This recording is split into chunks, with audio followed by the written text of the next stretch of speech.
It's Thursday. Want to hear a word I made up? What? Plagiarism. You're stupid.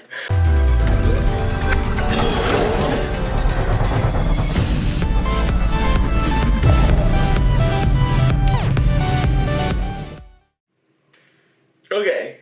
We're here to answer questions.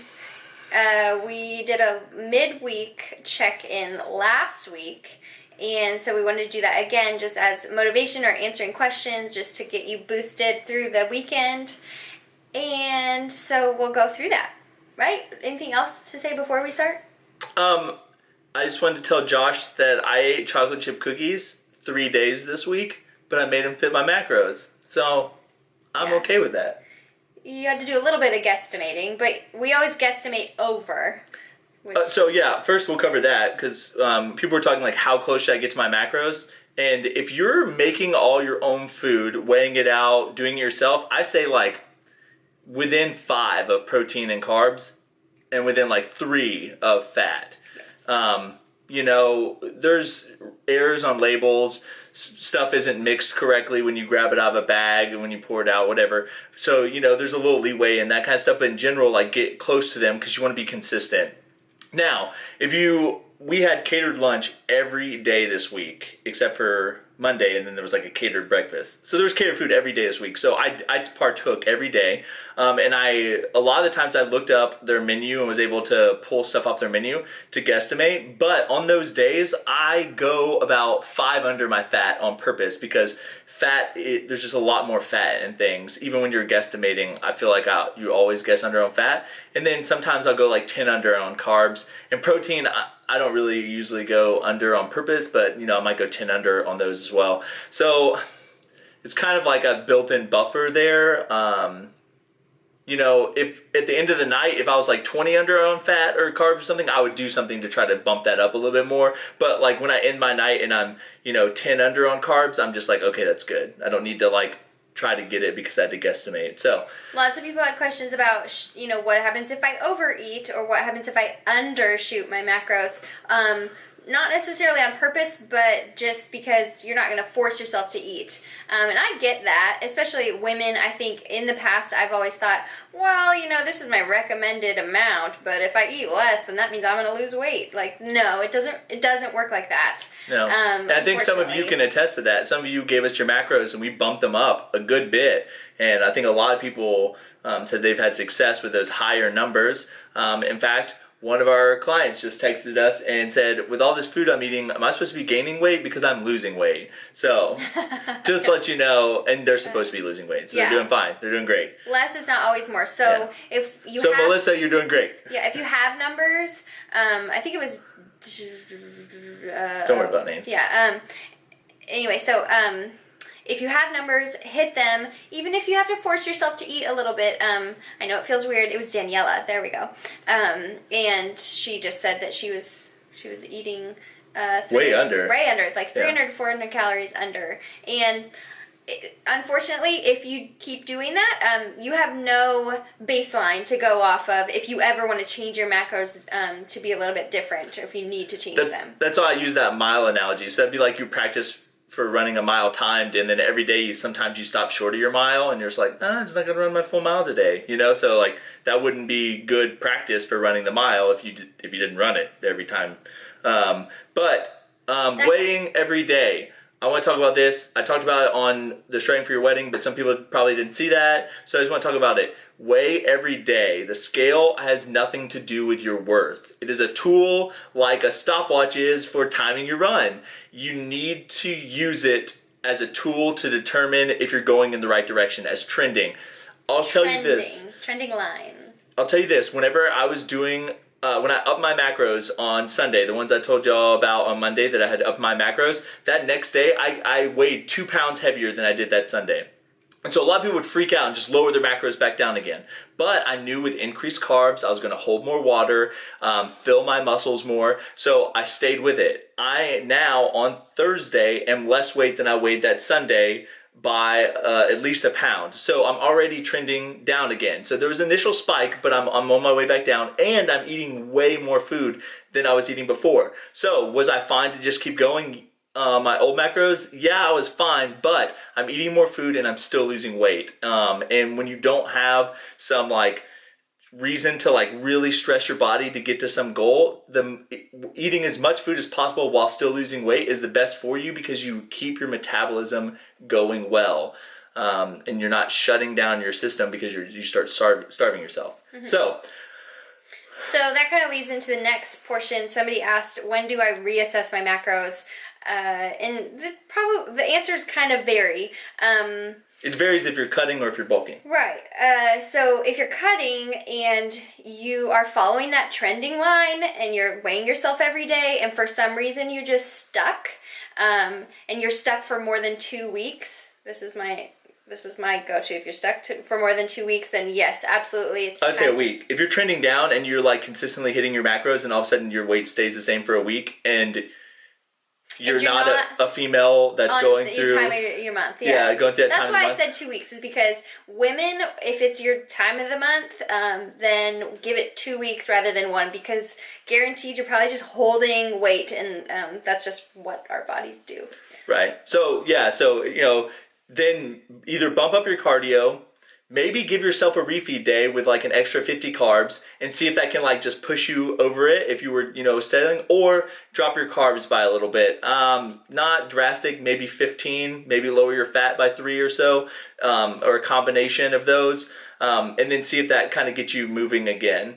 If you're bulking and you aren't gaining weight, but you're still gaining strength, keep your macros where they are. If you plateau on strength, but your weight's going up, then you probably need to cut down on your macros. If you plateau on strength and weight, then bump up your macros so you can be more aggressive, like 25 carbs at a time. Okay, alcohol and macros. I want to talk about this real quick. I actually read a lot about this today just to make sure I wasn't talking crazy, but there's 7 calories per gram of alcohol. Now, the problem that comes into alcohol, taking it from your fats or your carbs, is the alcohol should be taken from your fats, but the sugary drinks that you may be drinking it with, like if you have like a cranberry vodka, the vodka portion should be taken from your fats. The cranberry portion, which is sugar, should be taken from your carbs. So it gets really difficult to play this game between what you should take it from. Honestly, if you're having like a couple of drinks, then take it from a mixture of your carbs and fats. If you're going out binge drinking, I read some articles that says your body won't even process all the alcohol, because technically it's a poison and your body is trying to excrete the alcohol, so your body actually won't even process it all. The truth is, if you have real fitness goals, binge drinking isn't the best for you, or for your goals, so you should probably reassess what's important to you. But a social drink, like having 1 or 2 drinks, if you keep it to just like a neat, liquor, then obviously it's better for you. Or did you just use the word neat, like the technical term? Yeah. That's so cute. Anyways, see, this is why these videos are 8 minutes. But anyways, so that's the answer to that question. I know it's kind of complex, but that's really the answer to it. Try to limit yourself to a couple of drinks. Take it from carbs and fats. Mainly fats if you keep it to just an alcohol. The last question was Allie. Lovely Allie. She goes, what am I supposed to do about my macros and micros? Okay, so there's a couple answers. You can email us, because you haven't yet. Email us your questions or what you're thinking about. Maybe put your carbs and fats and proteins at, and we'll give you some suggestions or advice. That goes for anybody. Anybody can send us an email. You track them on MyFitnessPal or My Macros, or you can track it on a piece of paper. And then there are 2 videos on our website or on YouTube about how to calculate your macros and then how to track your macros. And so you should probably watch those if you haven't. She asked about micros though. Yeah. So micronutrients, things that you need to worry about with micronutrients. I think the rule of thumb that a lot of people use, if 80% of your calories are coming from a clean source, right? So meats, vegetables, like non-processed foods, then you're going to hit your micronutrients. You can supplement that with multivitamins, fish oil, BCAAs, stuff like that. But I would say that as long as you're not living your life by getting all of it off of cereal and pizza and stuff like that. Or like protein bars. Yeah, or protein bars are not a good idea to be getting all your food. Your whole food should be like real green vegetables, yellow vegetables, stuff like that. Vegetables are loaded. A lot of people don't think, oh, I need to eat fruits. Vegetables actually have a way higher percentage of vitamins and minerals than fruits do. So we don't eat fruits. Yeah, I prefer to have ice cream as my carbs. But that was the last question. Oh wait, no, cool down routines. The only cool down I ever do really is if I'm like stressed or if my mind is really active after my workout. And so I usually kind of like turn off my music. I keep lifting, like, just on a steady pace. I stretch or I go in the sauna. But most of the time I don't really cool down. I think my cool down would be posing. Yeah, that's true. Yeah. And then talking to people on my way out of the gym. Yeah, so I'm sorry, we really don't do a cool down. Even when I did CrossFit, I never really warmed up that much. I never cooled down. I'm kind of bad about it, so. And last thing, I actually want to talk about this. It wasn't really a question, but it was brought up. Binge eating. Oh, yeah. So, binge eating, you need to address what it is. Do you love the taste of peanut butter so you can't stop until you eat the entire jar? Do you go into your pantry and you just feel like you gotta kill all the Pop-Tarts? Why are you doing it? Are you bored? Are you actually hungry?